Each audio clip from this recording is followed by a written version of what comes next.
You are listening to This is Oklahoma, hosted by Mike Hearn, telling stories of Oklahomans and those that have made it their home. What's up, guys? Welcome back to another episode of This is Oklahoma Podcast. Mike Hearn here, your host, back with another episode. Excited to share this episode with you today, but before we do, I've got to thank our sponsors. First of all, the Oklahoma Hall of Fame. They've been a huge part of this podcast for the last few years. So the Oklahoma Hall of Fame have been sharing Oklahoma's story through its people since 1927. For more information on the Oklahoma Hall of Fame, go to www.oklahomahof.com. And for daily updates, go to oklahomahof on Instagram and give them a follow. Our other sponsor today is Chickasaw Nation. Now, the Chickasaw Nation have sponsored pretty much everything in Oklahoma. They're a huge supporter of Oklahoma, and it's an honor to have their name and their brand supporting this podcast. A huge shout out to Governor Anatobi for supporting this podcast. It really means a lot. Our third sponsor is Diffie Ford Lincoln down in El Reno. Now, this one makes me so happy because these guys are great friends of mine, play a lot of golf together. I've bought my cars from them, do most of my oil changes down there, have a cup of coffee, hang out down in El Reno. It's a good spot to go. And not only are they great friends, but they provide a great service. So for over 60 years, third generation family owned Oklahoma business down in El Reno. They're also in Bethany as well. So people in the Bethany area know the Diffies really well. But if you're looking for anything new, used, Ford, Lincoln, or whatever, I'm sure they could find anything you want. Check them out, diffieford.net, and then on Instagram at diffiefordlincoln. This episode is presented by Citizens Bank of Edmond. Citizens Bank of Edmond has been serving Edmond since 1901. They pride themselves on investing in the community and are here for all your personal and business banking needs.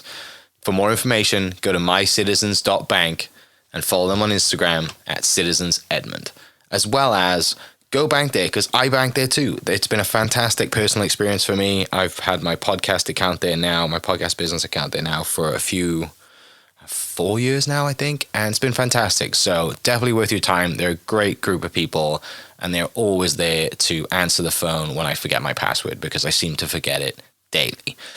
So yeah, go to Citizens Edmond and check them out. It's been awesome. This episode is brought to you by the Dog House OKC. Recently, I have been in need of some doggy daycare for my two pups, and the Dog House have come in clutch. The team over there are incredible.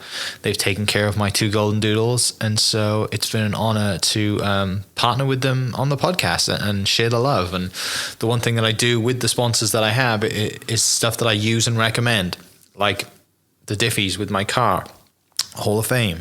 They're awesome. Citizens Banks, where I bank. Chickasaw Nation, huge supporter of Oklahoma. And adding to that is the Dog House. And so if you're in need of doggy daycare in the day or boarding overnight, they do grooming and other cool things too. But I've had a fantastic experience, and it's an honor and a privilege to share this with you too. So go to thedogHouseOKC.com and follow them on Instagram at thedogHouseOKC. And hopefully our pups will run into each other. What's up, guys? Welcome back to another episode of This is Oklahoma. Mike Hearn here, host, back with another episode. Exciting episode for you today. There's a lot of cool things happening in Tulsa, but one of the coolest things, in my opinion, is the OKPOP Museum. It's right across the street from Cains. Fantastic location. I've had the fortunate opportunity to tour the building. I mean, it's going to be incredible when you guys see it. But today, we're going to hear a lot more about it, what's coming, the plans, all the stuff, with Executive Director Mr. Jake KrumWiede. Thanks so much for coming in. Yeah, man. Pleasure to be here. Thanks for having me. Yeah. So before we dive into OKPOP, like everyone knows, if they listen to this podcast, we like to tell the story of our guests and share some context and build some context around you, why you're in this position. And so what is your Oklahoma story? I am a lifelong Oklahoma guy. Yeah. I like to say the story of my family, where my parents met, where I was born, where I grew up, is all because of one thing. My dad used to work at TG&Y stores, and so he met my mom in Coffeyville, Kansas. I was born in Bartlesville, Oklahoma, and I grew up in Claremore, Oklahoma. And those were all just because of one thing, TG&Y stores that my dad managed. But lifelong Oklahoma guy. I grew up in Claremore. Went to Rogers State University there in Claremore for my bachelor's degree, and then Stillwater for my master's. Yeah, go Pokes. That's right. I never miss an opportunity to get that in there for all my Norman friends. Yeah, I love that. So, passion for museums and history at a young age? Yeah, honestly, history has always been something that I've loved. Even from the time that I was a kid, one of my favorite memories was going to museums with my dad. I remember going to, the ones there in Claremore, the J.M. Davis Gun Museum and the Will Rogers Memorial Museum. I remember attending those with my dad. He would take me there on the weekends. But anything history related, I just always had a little bit of an interest. And then once I started getting into high school, I really started to fixate on history stuff. Not really intentionally, not that I was just a history guy, but it was just stuff I found fascinating. And that just kind of grew. And by the time I got to college, I needed to declare a major. I didn't really know what I wanted to do, honestly. But I knew I liked history, so I was like, well, there we go. Yeah. And just kind of fell into the rest. That's the best way to live life, right? I say that. There's probably people out there with OCD that need to plan and need to, and some grow up and they know exactly what they want to do. Yeah. And that's fine. And maybe those people are more gifted than people like me and you, because I did the same thing. Yeah. Like I just kind of fall into things, and exactly. It's a fun way to live life. Yeah. I knew at the time that I liked it. I knew I didn't want to choose a profession that I didn't like. So finding something that I liked was the main thing. And then just figuring out what the options were later. Yeah. Was this is part of the process. Yeah. Going into Rogers State and then obviously onto Oklahoma State, what are some of the best memories you have from college and stuff maybe you look back on and think, oh, this makes total sense where, why I am where I am today? Yeah.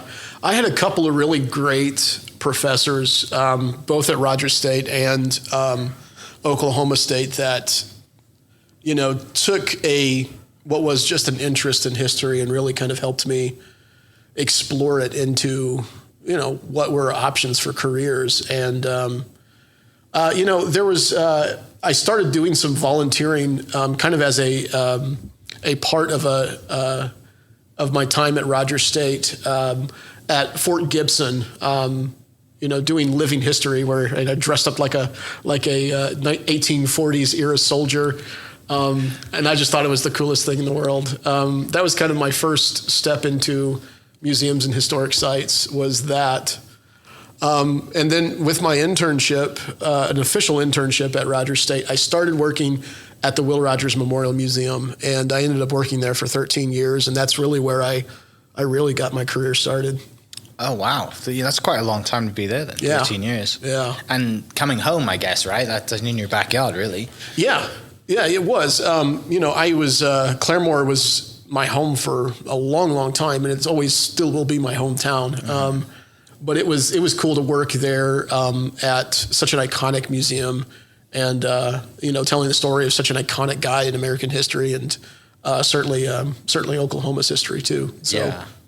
Yeah. I think still people still don't know the story, sadly, right? Like it's such a great story and such a kind of impactful story, and a story of like not just Oklahoma, right? It's kind of touched a lot of things, but that's hard. And how do you get that story out? And 13 years, you probably did a pretty good job of it. Yeah, with Will Rogers, he kind of has the unfortunate problem of, his peak was right before World War II, and after World War II, the entire world changed, and we started. We kind of forget about life before that almost. And especially when it comes to entertainment and pop culture. Really the golden age of Hollywood kind of is happening after the Second World War. And so, a lot of people don't have that lasting memories of Will Rogers, especially now. Mm-hmm. And so, that museum, we kind of were in a transition period for that museum's entire existence.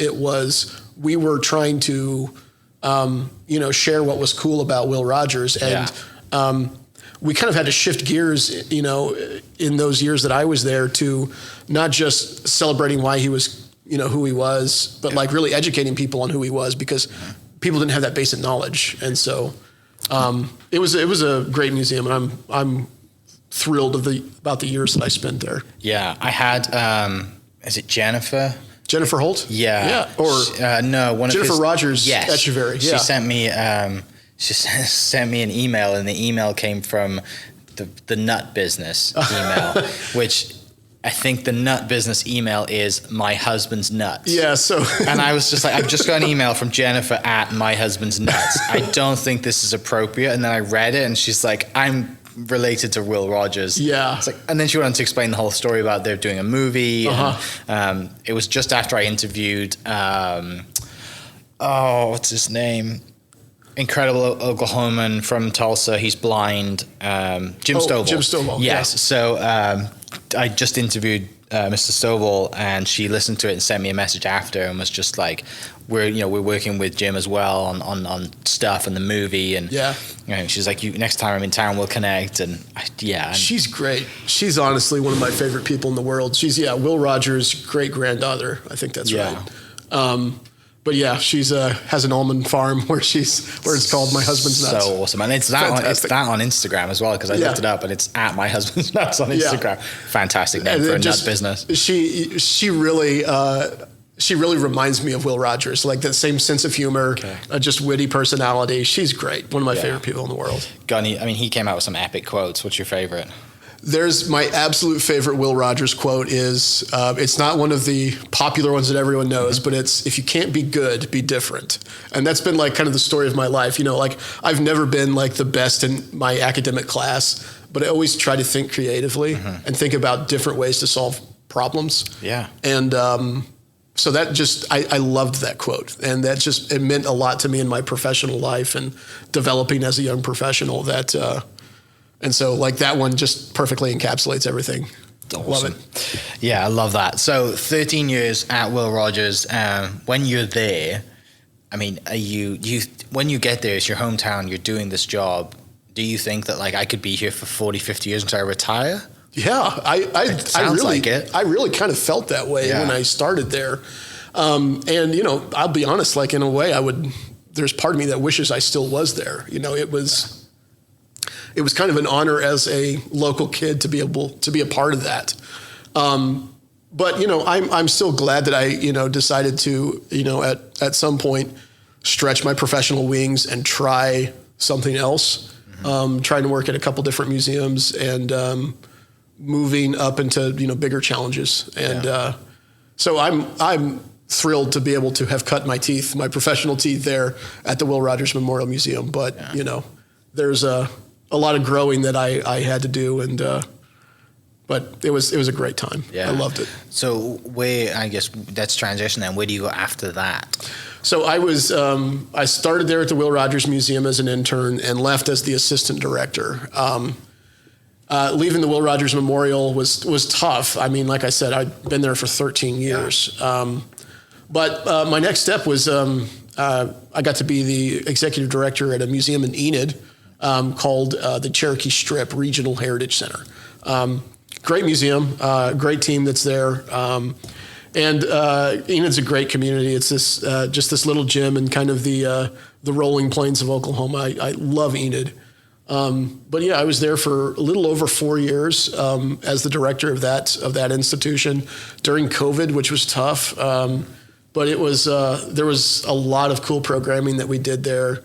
And it was great. I really enjoyed my time there in Enid. And then you get the phone call that says, "Hey, there's an opportunity. You want to come to Tulsa?" That's pretty much come it. halfway back home. That's pretty much it. Right.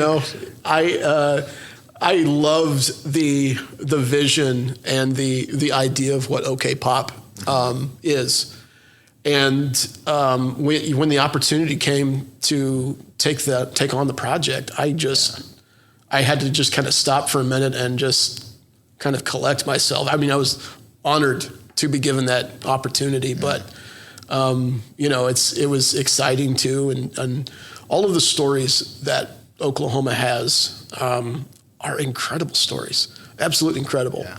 And what I really everything in my career that I've wanted to do, the reason, like the why behind everything, goes back to back to high school, where all of my friends, some of them stayed in Oklahoma, but a lot left. And, young people at the time would always be saying the same thing. Oklahoma's boring. There's nothing interesting or cool about Oklahoma. And I couldn't disagree with them more. And all I've wanted to do with my career is show people why Oklahoma is awesome. And that's what I love about OKPOP. It is highlighting all of those stories in Oklahoma that we hope to surprise people with and be like, oh, wow, I didn't know they were from Oklahoma. I didn't know they did all these great things. But ultimately, just do that. Show people why Oklahoma is awesome. Yeah. So when you get, I guess, the phone call that says, hey, there's an opportunity here, would you be interested? Did you know about OKPOP at this point? I'm sure in the museum community, you kind of figured that there was a lot of crossover and you know these people. Oh, yeah, absolutely. So actually, I should mention the Will Rogers Memorial Museum, the Cherokee Strip Regional Heritage Center, and OKPOP are all part of the Oklahoma Historical Society. Great. So, I had known about OKPOP for some time. And like I said, always kind of appreciated what they were doing. Mm-hmm. And being able to be a part of it is just really, really great. Yeah. As much as you probably moving away from Enid, there's some great things in Enid. But moving back, a little bit closer to home and Tulsa and just the location of OKPOP, like right across the street from Cains, it couldn't be in a better spot. Yeah. You've got so much history and music and culture across the street right in front of you that you look at every day. Yeah. And it's a beautiful new building. It's massive, right? You got, not only can you just host, have a museum, you can host events there, and it's, whenever it is up and running, it's going to be amazing. What were your thoughts then when someone, calls you and says, hey, and you get the job?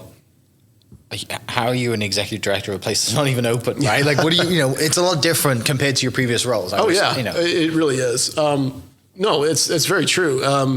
And this is one of the challenging parts about the OKPOP project is just, the way I see it. This museum, just to kind of give a little bit of the whole story.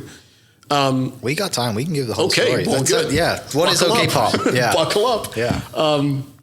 It really started out of an idea more than anything else. Not really like a collection or there were a couple of exhibits that were done at the Oklahoma History Center.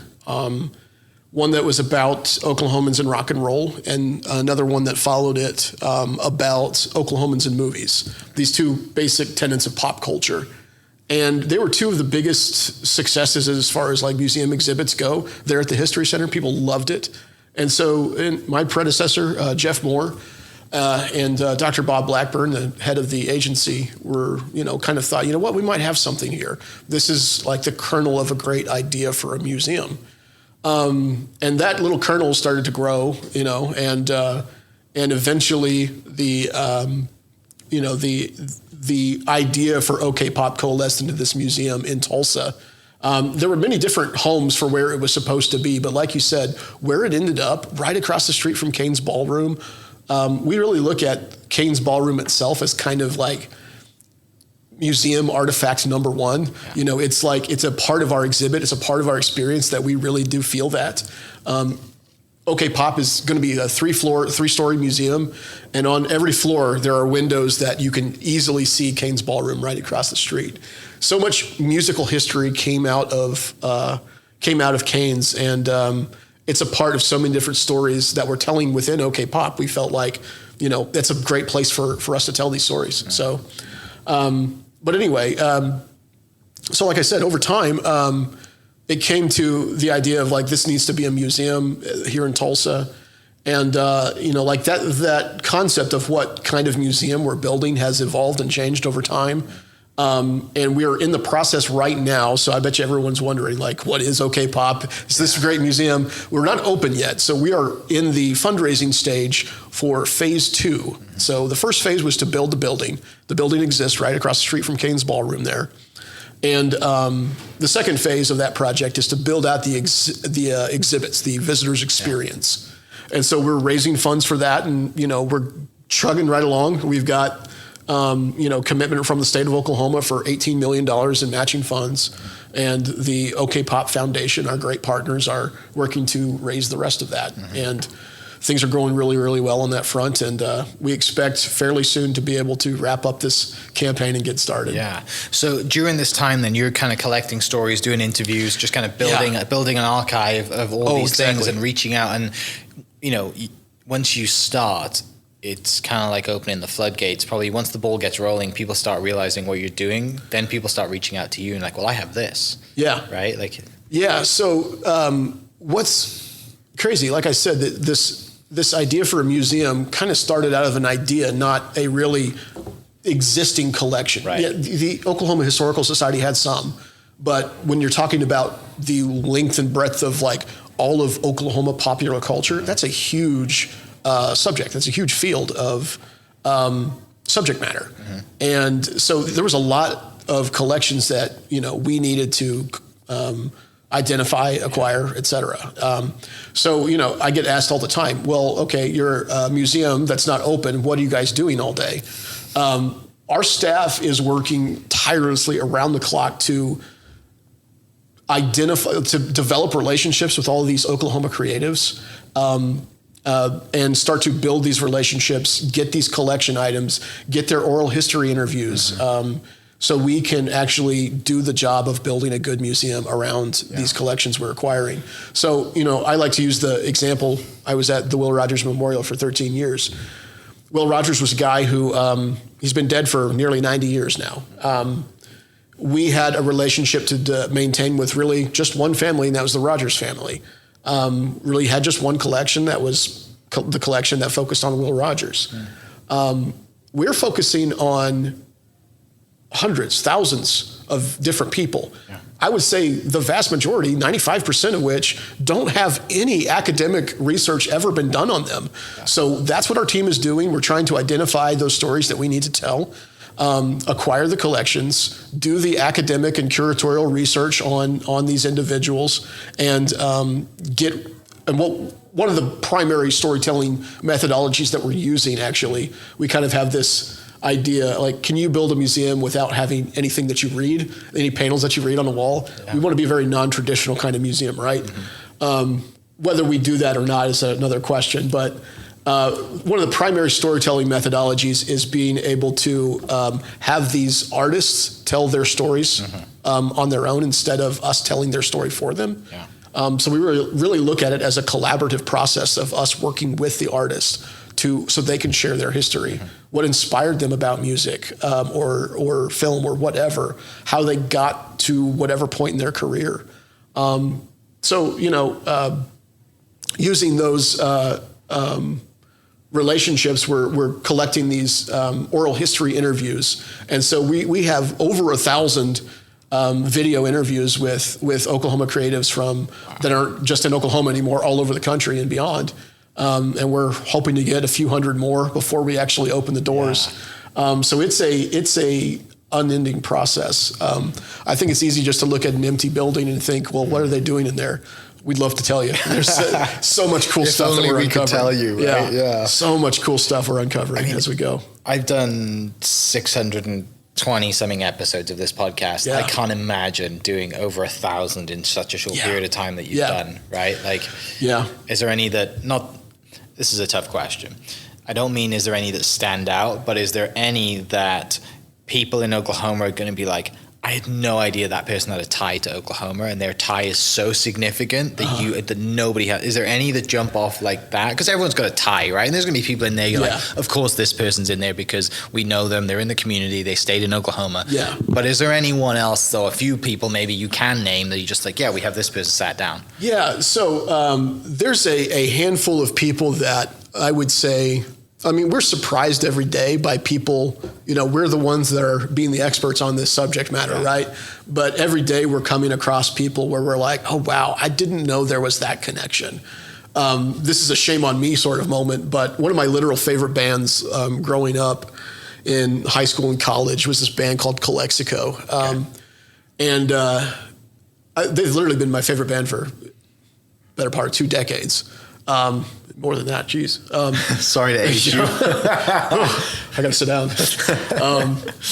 But their drummer grew up in the Tulsa area. And, in fact, one of our staff at OKPOP, he is in a band, and his drummer is, I think, the nephew of John Convertino from Calexico. Yeah. So anyway, point being, like, we're every day kind of being surprised and surprised by people that have these Oklahoma ties. But, we've done some pretty big interviews recently. We just sat down with Kristen Chenoweth and interviewed her. That was a really great interview.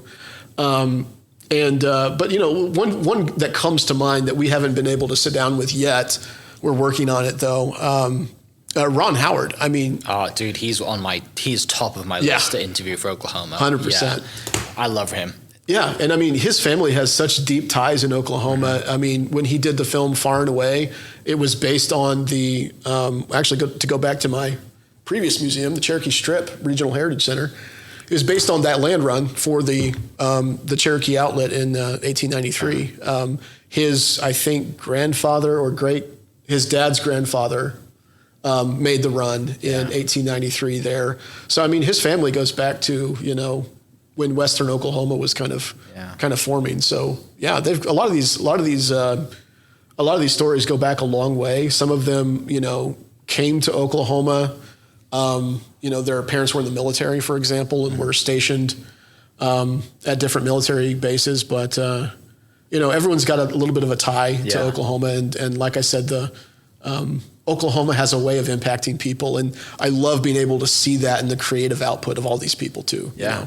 The Oklahoma influences. You're looking at one right now. Yeah. I'm from the UK. I wouldn't be here without it, right? Like, I chose to stay because of how great Oklahoma was to me. Yeah. That's fantastic. I have a podcast telling stories about the state. It's nuts, fantastic. Right? Like, I love it. I had someone who I did a podcast earlier this morning, and the lady was like, I have imposter syndrome. I was like, you're talking to a guy who has a podcast about Oklahoma who's from Wales. Like, yes, I have imposter syndrome. But yeah, it's really interesting to hear those stories, right, of people who have come here, or because of either it's a military family, or they grew up here, or they moved away, or whatever it is.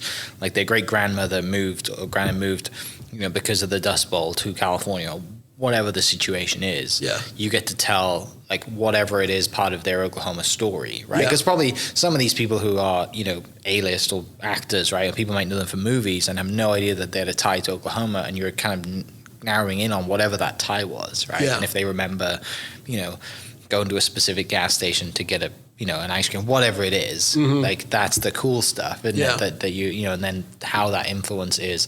I interviewed Seth Spillman from Cowboy Hall of Fame, now known as National Western Heritage Museum, and he spoke about why am I forgetting his name? Who's the guy from? I remember from Tin Cup because I'm a golfer. Kevin Costner. Kevin Costner, yes. Yeah. Most people know him from Yellowstone. He said that he got to see Kevin Costner do his speech when he got accepted in his award there, and how impactful that was. But also he spoke about his ties to Oklahoma as well. Okay. And no one knew. Yeah. Right? Yeah. And he's just like, he talked about the influence and all this stuff, and in his speech, and Seth's like, I'm in the room and I have no idea that this guy has ties to Oklahoma. Yeah, that's wild. And you get to do that every single day. Absolutely. Which is so awesome for someone who loves Oklahoma history. I know, it really is. And like I said, it's the stories that are fascinating to me, and it's the stories of these people and what they've done.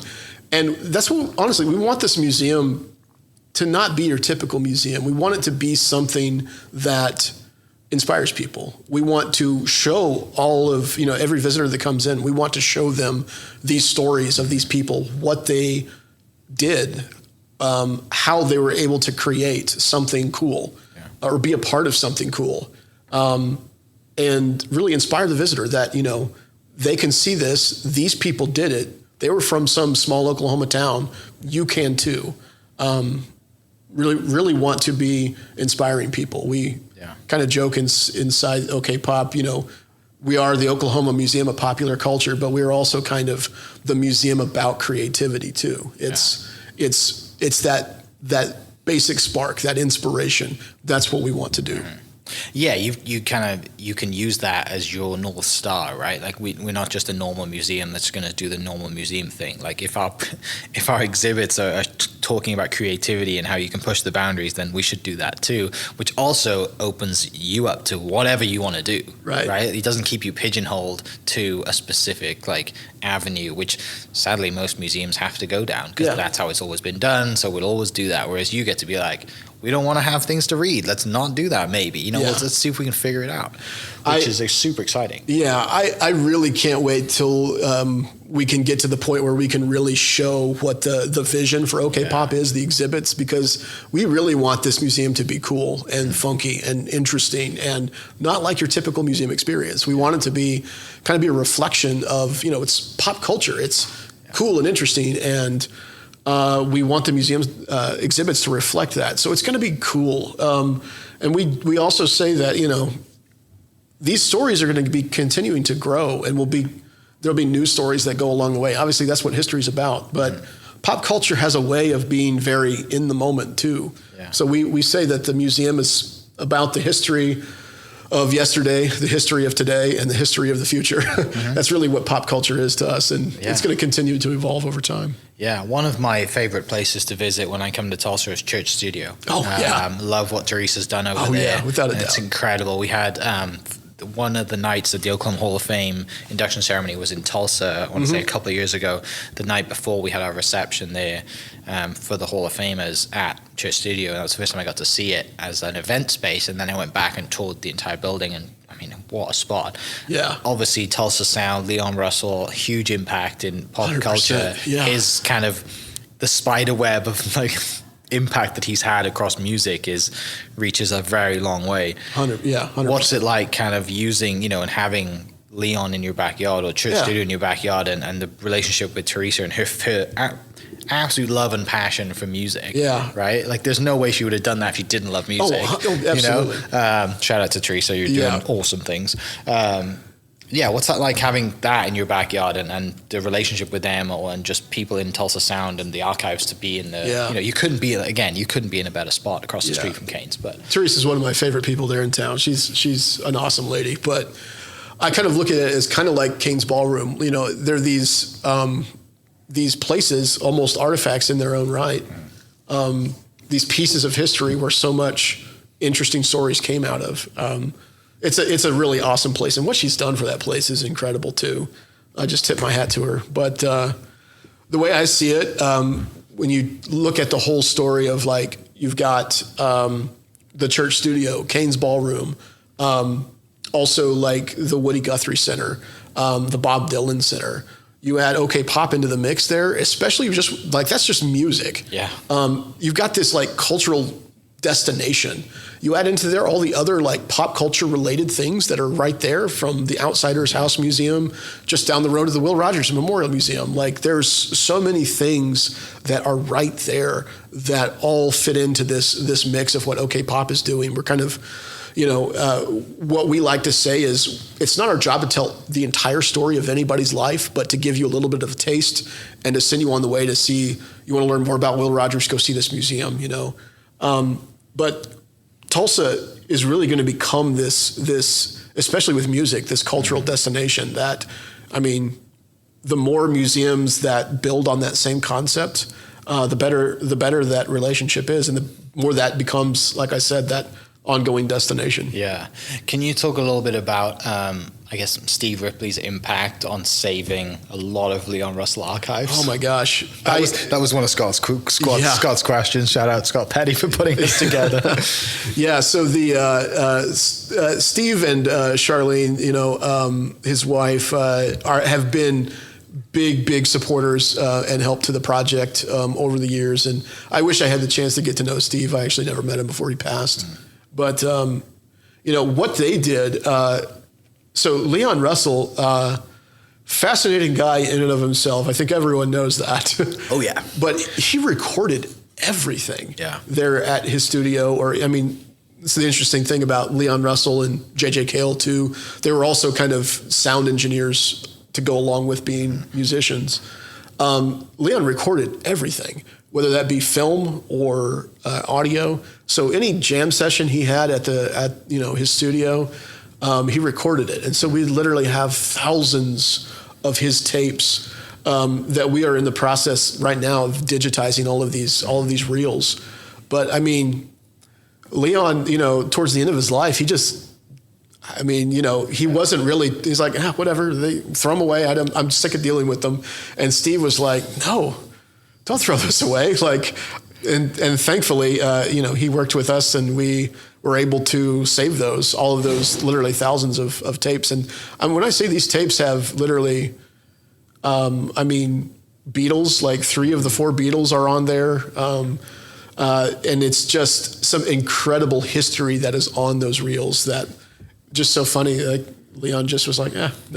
I don't really care. To him, it's a normal day, right? But to the rest of the world, there's like, these are musical icons. Yeah. And, he had the memories, but, it's a way for future generations to relive those too. It's just incredible. They're really incredible. So, yeah, we're working on the process of digitizing all of those tapes right now. And it's like I said, a work of love. Well, back to what you said earlier about, at the Will Rogers, you're just focusing on Will Rogers. At OKPOP, Leon Russell is just one of the people that you're doing, right? And actually, you've done thousands of interviews, and even Leon's stuff comes with, I think Scott said in the text, it was like 2 18-wheelers full of stuff. Like there's a lot. You talk about digitizing all those tapes, and that's a full. That could be Teresa could do that. She's clearly made a business out of it, right? That's her one spot. But you're going to do this, and that's why you have a big building and 3 stories and a bunch of stuff. But it's busy. It's a monumental task just those tapes alone. It's kind of almost overwhelming when you look at all of them. You're just like, oh my gosh, there's so many. But who are we going to discover on this next tape, right? Yeah, right. Did he do a good job of introducing the people? So you know who it is? Not exactly all the time. It was just kind of hit record, a fly on the wall recorder sort of thing. But like you said though, like Leon Russell is one of a lot of people that stories that we want to tell. And his collection is huge. And some of the stuff that's in the collection is, artifacts of his that we have are incredible too. Mm-hmm. But yeah, he's one of many. And, we have, that's, I think the funnest part right now is getting those collections and starting to acquire those collections and bring them into our, into OKPOP. Our team was, we just did what we call like a collections trip where we, got in basically a U-Haul and filled it up with stuff going around the country.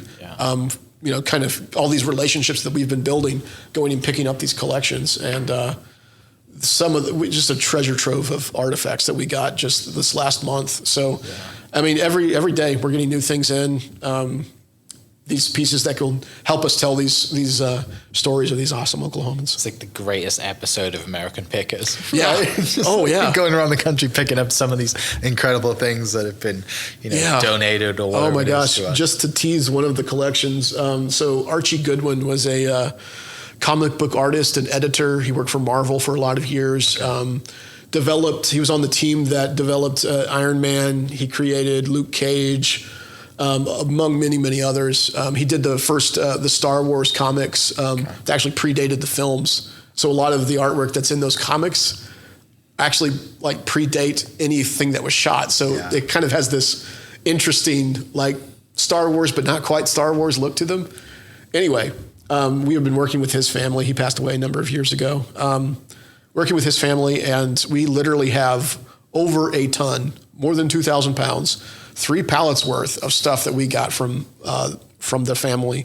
And it's just, everything from notes from George Lucas about, an idea for what this thing was supposed to look like, or his comic book collection, which has some incredible comics in.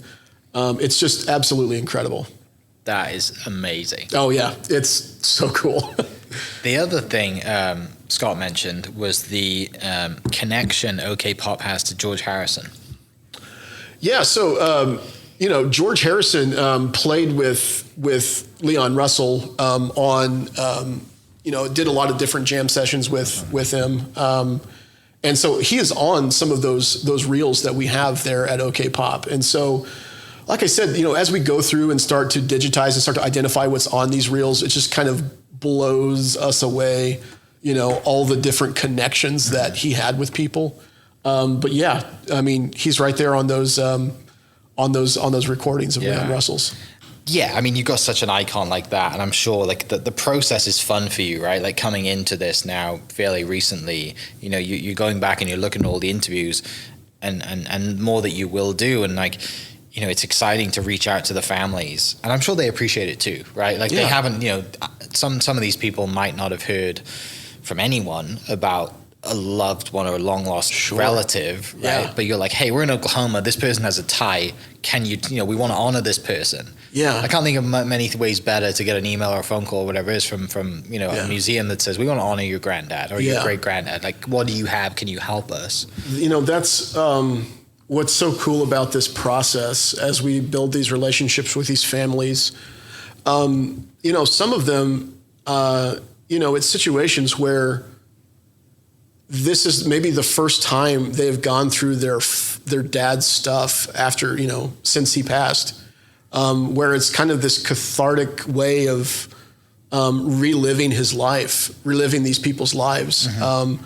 And so it's really, really, it's rewarding for us, but we love to hear the stories from these family members, them talking about and getting to know their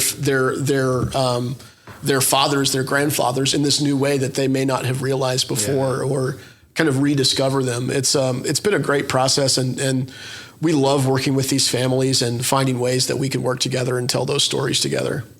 Yeah, that's the discovery and the exciting part. And like the storyteller in me is nerding out over here, like not trying to make sure that, like, I mean, we could take this podcast down a rabbit hole about nerding out about storytelling that people listening would probably just not want to listen to, but I know enjoy it thoroughly. You know, but that's the exciting part of every day is different for you, right? Like every story is different, and you never know what, you know, you might walk into that day, or you open your email and you're like, wow, this person just emailed me because their, you know, great grandmother or aunt or whatever has a tie to Oklahoma, and they were going through their stuff and found, you know, like, and it's especially when it's art and pop culture, music, and like the creative side of things. Like it's great, all right, if someone's in politics or whatever, and they have a statue or an award or whatever you talk about, like, but the creative side, like music, art, poetry, you know, the emotion that comes from that, and then when you see it or you listen to it, it takes you to that moment, doesn't it? It takes you to, like, what are they thinking? What's in the lyrics that they're going through right now? And then you do a little Google search and figure out what was going on in the world during that time, and you're like,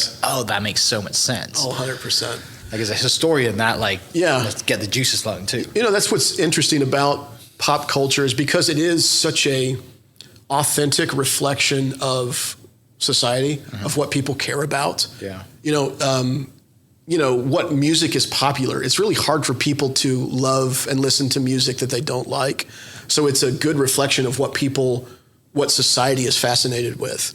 And then the art itself is a great reflection of, you know, the artist's experiences.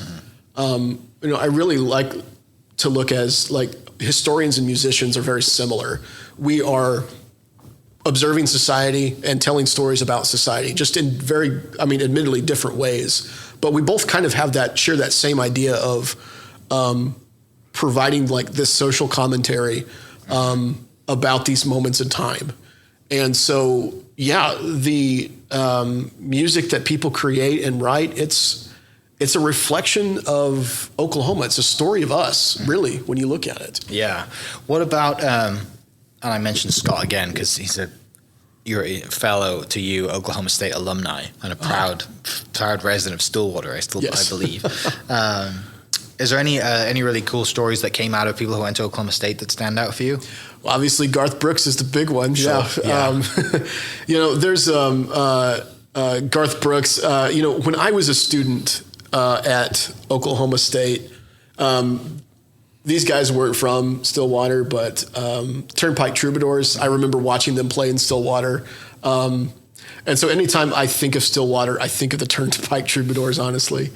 But yeah, I mean, Garth Brooks is the big one. You know, he's one of our key stories. And, you know, showing, you know, his, you know, how he grew up and showing his life. You know, we like to say that we don't want to be, you know, we're here in the Oklahoma Hall of Fame. We don't want to be a Hall of Fame.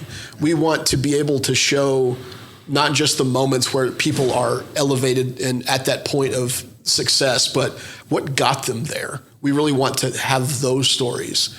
And so, yeah, like being able to get artifacts that help tell Garth Brooks' story of his rise to be who he became. Right. That's what we're about. That's what we like doing. Yeah, and I think there's such a value in that, right? There's a place for it all. You know, yes, there's a place, like we're in the Oklahoma Hall of Fame recording today. There's a place to see this is the pinnacle of someone. This is what they've done. They've achieved this. It's Oklahoma's highest honor. Yeah, you know, they've done this. But sometimes you can't relate to that. Right. Especially if it's someone who you've inducted posthumously or someone who's, you know, I don't know what the average age of the people inducted is, but generally speaking, they're old. Yeah. Older, right? Sure. You know, and you have the exceptions like Russell Westbrook and KD and all that stuff. Sure. With what you're doing though, is you get to document the grind. Right, the good and the bad, the stories. Talk about Garth Brooks playing on the street or playing in a bar to 4 people, right? You can talk about Vince Gill or whoever the musicians are that have made it. Yeah, you know, like that's fun. Oh, absolutely. And no, that's exactly it. I mean, we want to tell the story of how they got there and how they did it. What were their influences? What about Oklahoma influenced them? Yeah. You know.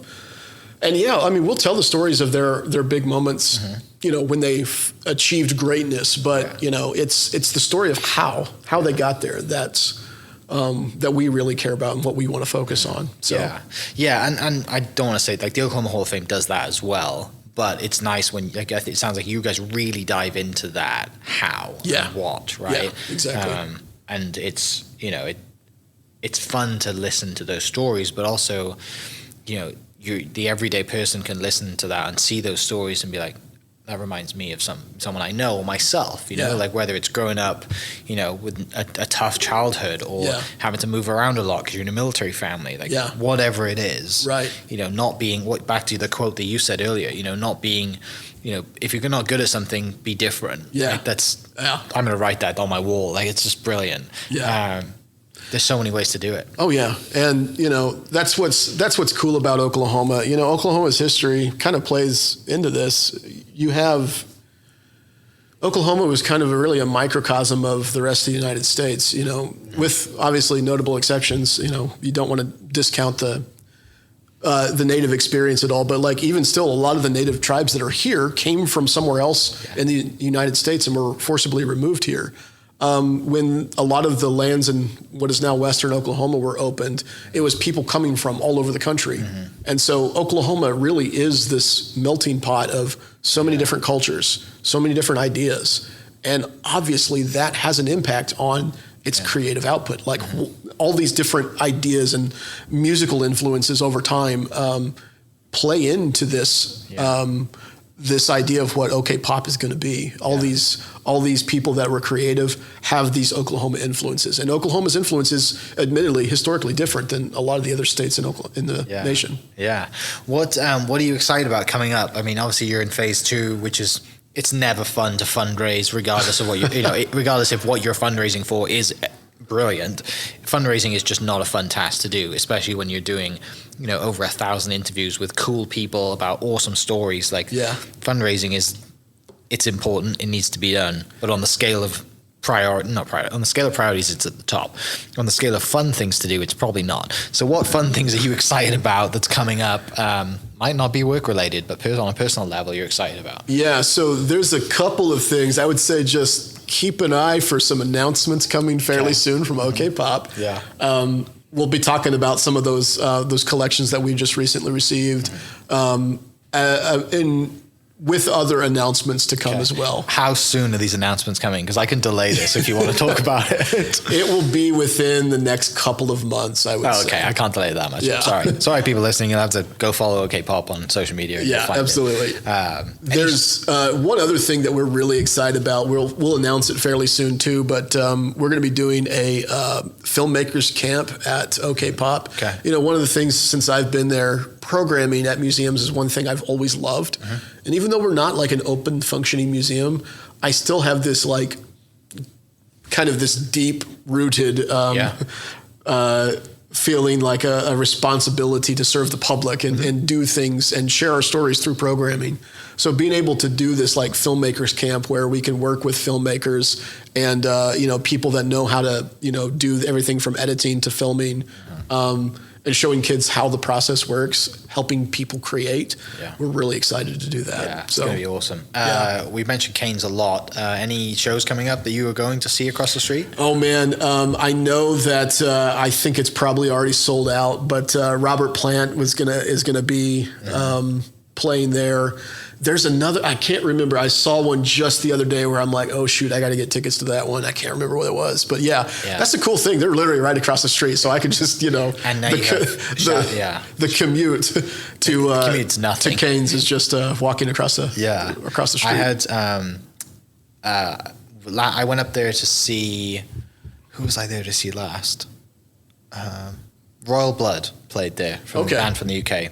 And shout out to Rachel Cope, because Empire is literally right next door. Yes. And so that's probably a bad thing for you. You got Empire Pizza across the street all the time. Joke. Like I would eat there every single day if I was where I was. I was just saying that became a real problem. Shout out to Rachel. I did just buy tickets to the Red Clay Strays. Oh, cool. That's awesome. playing at Tulsa, playing at Cains, I think May 19th. Awesome. So I'm pumped to see them. They were sold out, so I had to pay extra on some terrible website to go, whatever. I'm going to go to that one. I'm trying to think of who that was that I was going to like, I've got to go see them. Yeah, that's the thing though. They're a great place, a great venue, like a historic, iconic venue, but so many great stories that have come out of there. With stuff like that, like meaning that like you come across stories that, only you guys get to hear, because they're probably not great for the rest of the world to see, because maybe it makes someone look bad, or someone did something wrong, or it's pop culture, right? You look back, there's drugs flying everywhere back in these scenes. There's a lot of bad stuff going on, or stuff that back in the day was normal and today is you'd get canceled for and thrown in jail, which is for good reason probably. Are there stories though, or things that have in your kind of short time that have, you've been there, pop up and you're just like, I'm trying to think of the right way to ask this question that you will give me an answer of like things that you're allowed to share but you're not allowed to share. But just the stories that come up that you think I would never hear this or be able to share this if I wasn't in this job. Yeah, there's some things that go along with the collection items themselves. Yeah. There are stories of artists, musicians from Oklahoma that struggled with addiction, and those stories kind of play out in the collection sometimes. Yeah. This one particular individual, Jesse Ed Davis, who was a fantastic native guitarist, he struggled with addiction, and he would get guitars, that would be given to him to play that he would oftentimes just sell for drug money. So honestly, it's a sad story, but so the guitars that they ended up giving him were the cheaper guitars. Yeah. As a way to kind of manage that. So that guitar is in our collection. One of those guitars is in our collection. So it's you have to tell those truthful stories though, because it all adds context. Yeah. Right. It's history at the end of the day, and it also.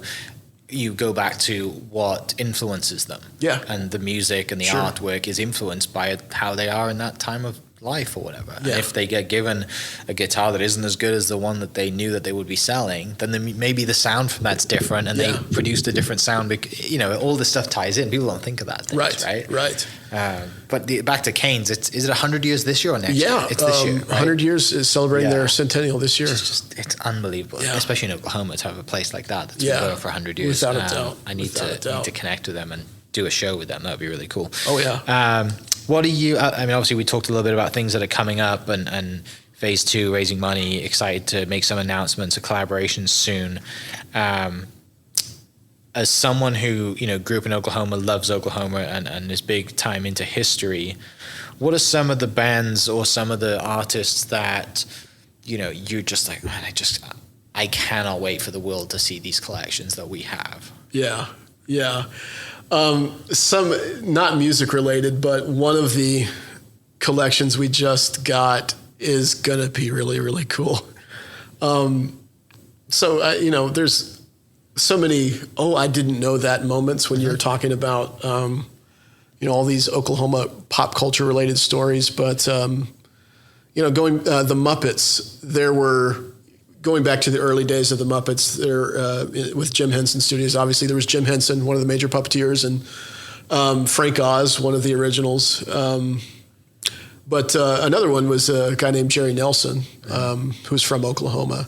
And so we had, developed a relationship with the Nelson family and his widow. But getting his collection was so cool. Yeah. I mean, when you're talking like Muppets, like that's cool. Yeah. But a couple of the pieces that we got were his own personal collections. That's what is cool, is not just the things that you see on the screen, but those things of his that were personal. And all I can say is keep an eye on the news. Maybe you'll see something about those soon. It's like the sketches, the work on the napkins, the stuff where you're just like doodling as a creative, right? That's the cool stuff. It is. Right? It is. And then you see something, you're like, oh, I recognize that. And this doodle turned into this incredible cartoon piece. Yeah. But it starts there. Unfortunately, one of the pieces that we didn't get from Archie Goodwin's family, which I understand completely, these were very personal to his son. But, he would make, as he was packing his lunch for his kids, he would draw a little, something, a superhero on their like brown paper bags every day. And so he's got these collections of all these lunch bags. With different like Spider-Man or something on it, just really, really cool stuff. Like those are the neat things. Right. Yeah. The finished like comic book is cool, but like those things tell such a cool story, Yeah, the finished product is always great, but it's the like we talked about, it's the process and like the little doodles and the stuff like that. That's awesome. Do you have any prized possessions of yourself that you have that you're excited? You can not the stuff that maybe on your travels you've been able to purchase for yourself, not for the museum? No, not really. It's funny. We were just talking about this at the museum just today. We have an ethical obligation to not collect within our field, really. Yeah. There's actually some details on how that actually works, but it's not something that I do. And it's funny, museum people, the more I get to know them, just aren't quite as big a collectors as you would think. Because it's work. It kind of is. It makes sense. Yeah. But I mean, I think the funny tie between museums and like the real world is collecting things. Museums collect things, people collect things. Yeah. Admittedly, I do collect stuff, usually not related to our field, but baseball cards. I collect baseball cards. I dreamed of being a baseball player when I was a kid. But those are the things that I collect. Not really within the realm of pop culture, really, but, On a personal level, baseball cards. Yeah. Finishing up, what... let's see what... I think we're done with Scott's question. Actually, no. Scott asked a question about Dick Tracy's watch. Yeah. Can you talk about that? Sure. Okay. So Dick Tracy was a comic strip that was created by an Oklahoman from Pawnee, Oklahoma, Chester Gould.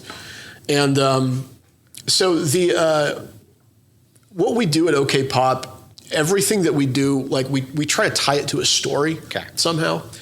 We're working, as we start to develop the exhibits, we have some basic ideas of what we want our exhibits to do, what we want as we start to put together the vision for these exhibits. One of the things that we're working with is what we call the Pop Watch. So it's basically going to be like the idea anyway is going to be like this kind of like an RFID sort of thing, or like maybe like an Apple Watch kind of thing where you check it out when you come to the front desk and buy your ticket, and use that watch to interact with a lot of things in the exhibits. It activates exhibit spaces.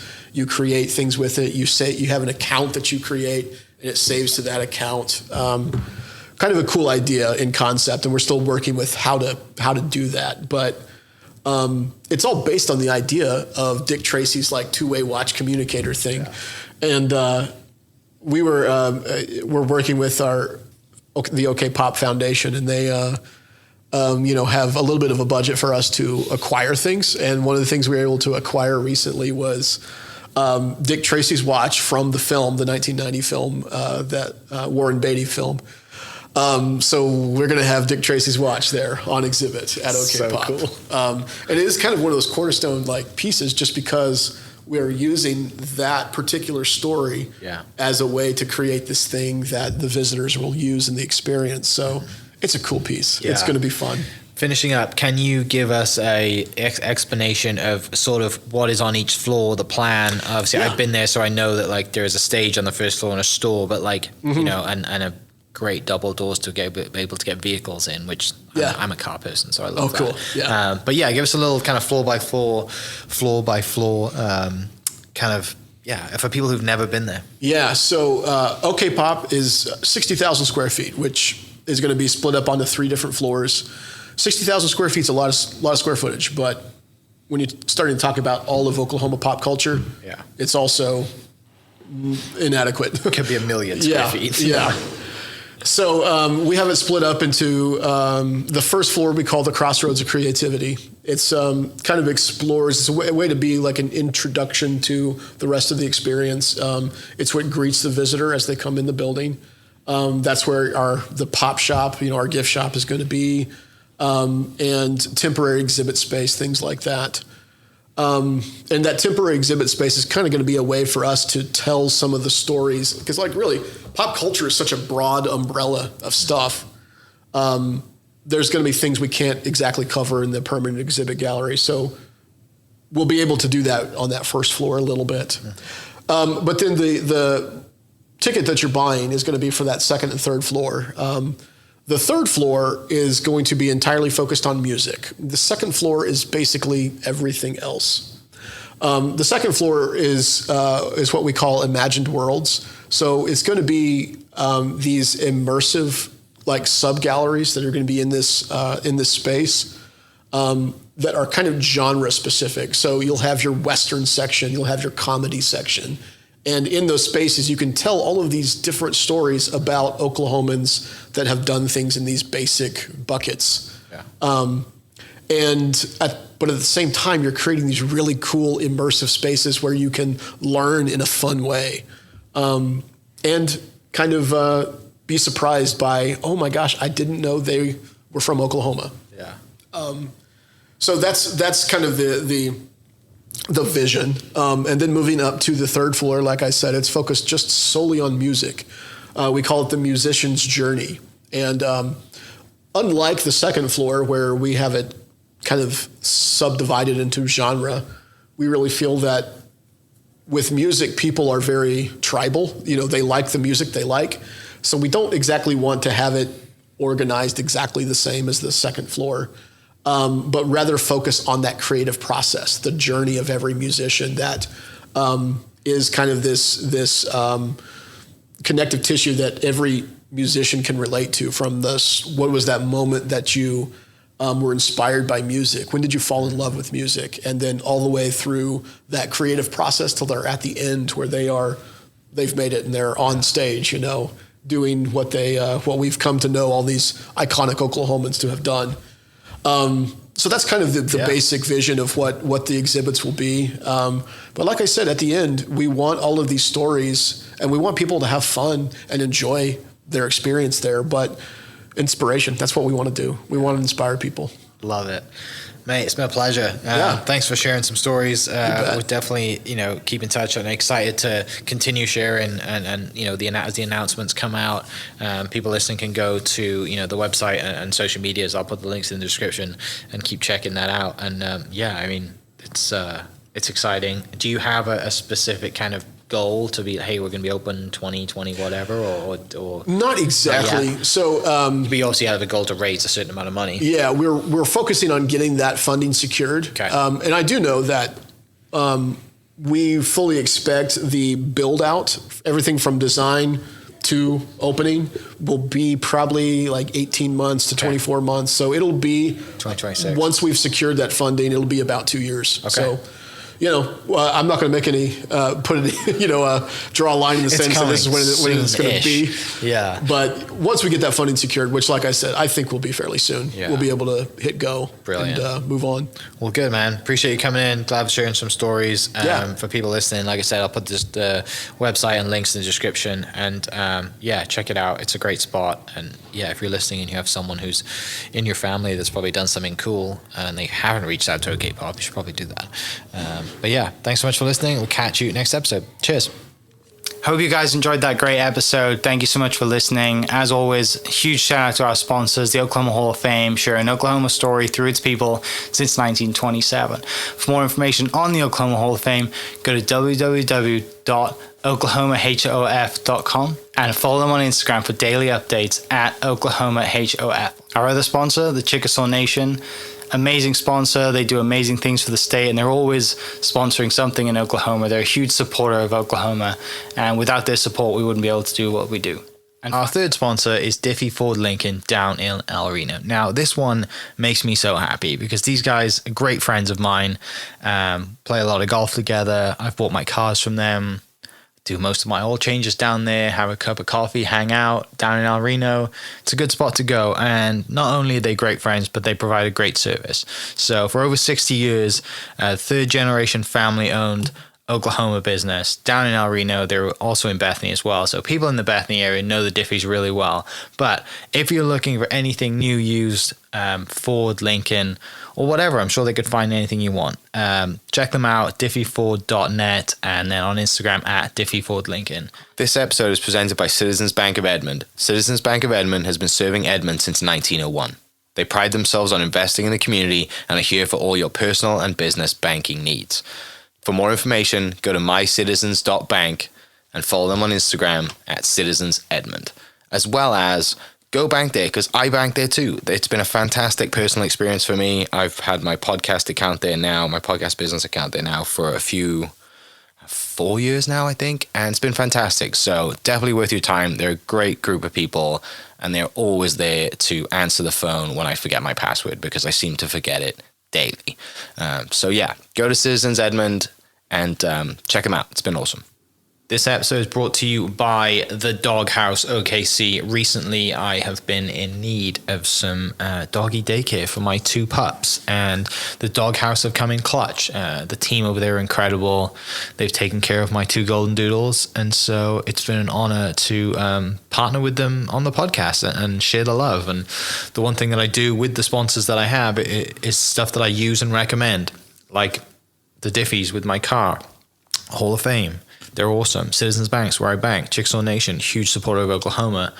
And adding to that is the Dog House. And so if you're in need of doggy daycare in the day or boarding overnight, they do grooming and other cool things too. But I've had a fantastic experience, and it's an honor and a privilege to share this with you too. So go to thedogHouseOKC.com and follow them on Instagram at thedogHouseOKC. And hopefully our pups will run into each other.